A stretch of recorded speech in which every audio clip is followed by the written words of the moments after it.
Dans le cadre du projet Graines de reporter au lycée Schumann, projet qui permet de transformer des collégiens de la région havraise en apprentis journalistes.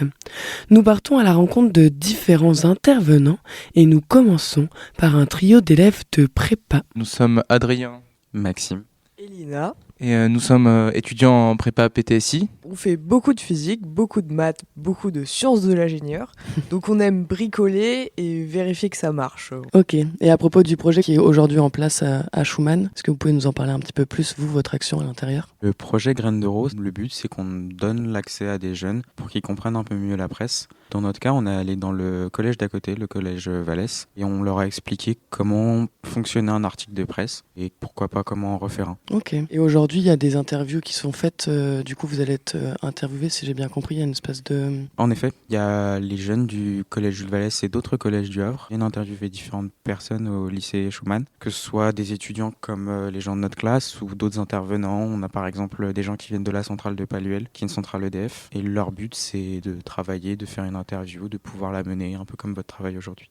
Ok, et par rapport à vous, votre place, quand vous leur avez appris, ça a été comment en fait, votre petit atelier apprentissage ? Bien d'abord, on s'est renseigné sur le sujet. On a appris comment étaient construits ces articles de presse sur les actualités. On a regardé quels étaient les codes qu'utilisaient les journalistes pour les écrire. Et ensuite, on a pu créer une présentation pour avoir un aspect visuel de ce qu'on voulait présenter. On a pu présenter en petits groupes, en groupe de 2, nous en prépa, pour présenter à un groupe de 3 à 4 jeunes collégiens. On a d'abord fait une phase où on leur expliquait comment étaient construits ces articles, puis une seconde où on les a aidés sur leur orientation, ou les questions qu'ils pouvaient nous poser, tout ça pour qu'ils puissent écrire un article. Et il me semble qu'ils vont être corrigés par nous-mêmes. Alors cette année, c'est le thème choisi, c'est le partage. Est-ce que vous pourriez nous en parler un petit peu plus dans ce projet, comment ça s'est passé Bien sûr. En termes de partage, nous les étudiants, on est allé voir des collégiens ou même des lycéens et leur but c'était comme l'a pu le dire Adrien, de leur transmettre des connaissances. On a aussi abordé notre orientation, un peu nos parcours. Le but c'est pas forcément de les guider, mais de leur donner des possibilités ou des exemples de ce qu'ils peuvent faire. Et je pense que c'est en ça que le partage est bien visible. Je pense que à l'heure actuelle, les jeunes collégiens ou lycéens sont peut-être moins intéressés par la science, parce que j'ai pu remarquer. Et notre but, c'est pas de faire de la propagande, mais qu'ils voient qu'on est enthousiaste, que même si on travaille beaucoup, on aime ce qu'on fait, et que les maths, la physique, c'est pas forcément très dur au final, c'est plus enthousiasmant dans le sens où après ce dur labeur, il y a quelque chose de bien. Et la science, c'est cool. Et pour le monde, pour le développement, on en a besoin. Ok, partagez un peu votre expérience d'étudiant. Ça rentre aussi dans le cadre, donc on avait dit des cordées de la réussite. Et il y a un projet qui arrive dans quelques temps qui est à propos des femmes de sciences, où il y a plusieurs filles de notre classe qui vont y participer. Et ça vient vraiment mettre en valeur les femmes dans la science. En gros, elles prennent pas beaucoup de place, généralement. J'ai cru voir dans la classe qu'il n'y avait Surtout, pas beaucoup de filles. Non, on est un quart, même pas. Dans cette cordée, l'un des buts, en fait, c'est vraiment de promouvoir les sciences auprès des femmes. En tout cas, pour cette cordée-là, et d'aller sensibiliser les plus jeunes. On va aller au collège, ou au lycée, c'est un peu moins le cas, mais plus au collège, pour essayer de montrer aux jeunes filles qu'elles peuvent faire des sciences, qu'elles ont le droit d'en faire, et que si ça les intéresse, qu'elles y aillent, parce que c'est très amusant. Donc c'est encore le partage de votre expérience. Et d'ailleurs, est-ce que vous avez eu des défis à surmonter pendant le projet un peu Graines de reporter, si on revient un petit peu là-dessus, par rapport à vous, votre pédagogie pour apprendre aux autres ? Alors bien sûr, c'est un vrai challenge, puisque on apprend dans l'occurrence des collégiens, donc c'était une classe d'âge qui est très différente, où on doit se mettre à leur niveau, on fait de la vulgarisation, et donc on doit vraiment choisir nos mots, choisir nos façons d'expliquer, trouver de bons exemples, et en fait on est à la place du professeur, et c'est un vrai challenge, oui, de trouver les bons moyens de faire comprendre facilement et de façon claire à notre public. Je trouve aussi que ça nous aide, nous, à prendre confiance en nous, parce que moi, je trouve que avant de faire ce genre de choses, de participer à des projets, expliquer à des jeunes, et on se rend compte qu'en fait, on est doué, on a des compétences et il faut avoir confiance en soi en fait.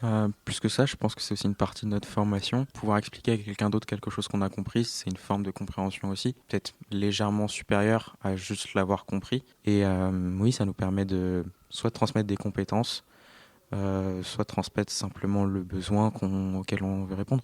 Et je pense aussi que ça nous apprend une certaine forme d'humilité. Ça nous apprend surtout à partager en toute simplicité et à écouter aussi les autres. Donc pas les juger s'ils ont des questions simples, mais il n'y a jamais de mauvaises questions. Hein. Quand on n'a pas compris, on n'a pas compris. Tout à fait.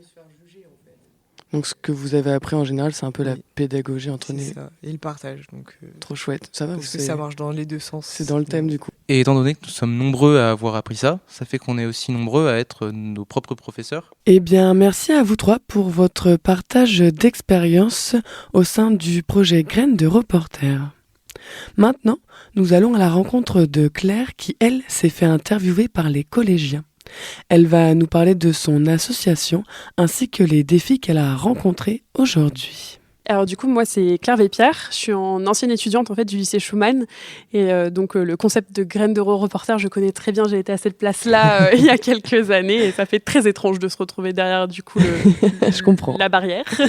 Et aujourd'hui, du coup, je suis là pour parler d'une asso pour laquelle je suis bénévole. Et en même temps, je travaille, qui s'appelle Je donne ma perruque. Et qui est un super beau projet solidaire et en plus économie circulaire. Donc on adore. Ça, c'est super chouette. Est-ce que tu veux nous en parler un petit peu plus détaillé parce que moi je ne connais pas et les auditeurs non plus, je pense. Bien sûr, alors Je donne ma perruque, c'est une fabuleuse aventure qui a commencé par 2 femmes et maintenant on est à peu près une quinzaine de bénévoles.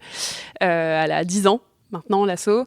En fait, le projet est très très simple. On récupère des perruques qui ont appartenu à des personnes qui ont eu un cancer ou qui juste n'en ont plus besoin parce que leurs cheveux ont repoussé.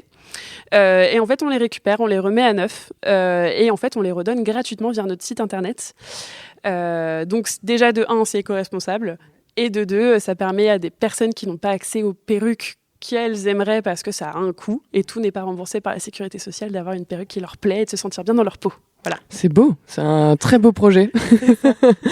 Et donc là, à partir de ce projet, tu as été intervenante, le thème choisi c'était le partage. Est-ce que toi tu peux me définir un peu quel est le partage pour toi et dans ce cadre-là, dans ta vie quotidienne, dans ce projet parler du partage, quoi.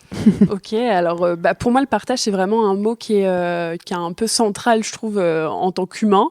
En fait, on est un peu obligé de partager dans notre vie quotidienne, ou en tout cas, même quand on n'a pas toujours le choix, on est obligé d'avoir un système de partage. Et aujourd'hui, c'est vrai que dans le monde dans lequel on vit, je pense que c'est important de penser du coup aux valeurs de partage, que ça soit de connaissances, de compétences, ou comme là, avec l'asso côté plutôt solidaire. Et c'est vrai que Graines Reporter aujourd'hui, c'est c'est vraiment l'occasion de partager aussi des projets, des carrières pour certains quand c'est leur métier qu'ils partagent et peut-être de partager aussi des vocations. Ouais, carrément. On ne sait pas, ça c'est la surprise.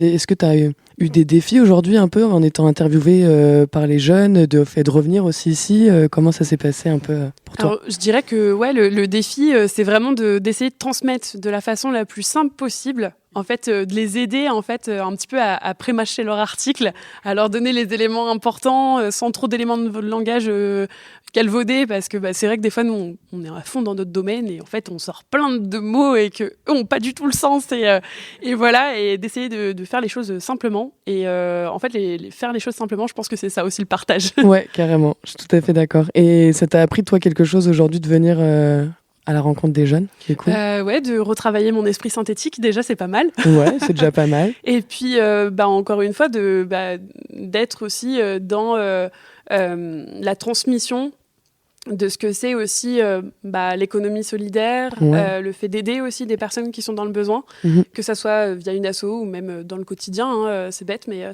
aider quelqu'un à traverser la rue, c'est quand même déjà aider. et voilà, ou même des fois, juste quand je reçois un mail et qu'il y a une personne qui me dit merci beaucoup pour votre aide pour la perruque, juste de savoir que j'ai aidé et d'avoir un beau sourire, et c'est mon petit cadeau du samedi matin quand je travaille. Ça fait plaisir. C'est clair. Eh bien super, est-ce que tu veux rajouter quelque chose? Est-ce qu'on peut retrouver, il y a des réseaux, un site internet peut-être Ouais, bien sûr. Alors en fait, Je donne ma perruque, qu'on appelle communément JDMP entre nous, est disponible sur du coup Instagram. Vous pouvez nous envoyer des messages. On fait des ateliers aussi sensibilisation, dépistage du cancer du sein et cancer masculin, donc testicules, etc., prostate. Régulièrement, on donne des conseils d'autopalpation. Pensez à vos autopalpés, c'est hyper important. Et du coup, on a un autre site internet, je donne ma perruque.com, où on peut retrouver toutes les perruques, les infos sur nous, etc. Trop chouette. Eh bien, merci à toi en tout cas pour ce beau partage et allez voir ce site si vous en avez besoin ou si vos proches en ont besoin. N'importe, mais en tout cas, notez-le, que ce soit pour la prévention ou pour les perruques, ça peut être nécessaire à n'importe qui dans votre entourage. En tout cas, merci à toutes les personnes que j'ai rencontrées aujourd'hui au lycée Schumann.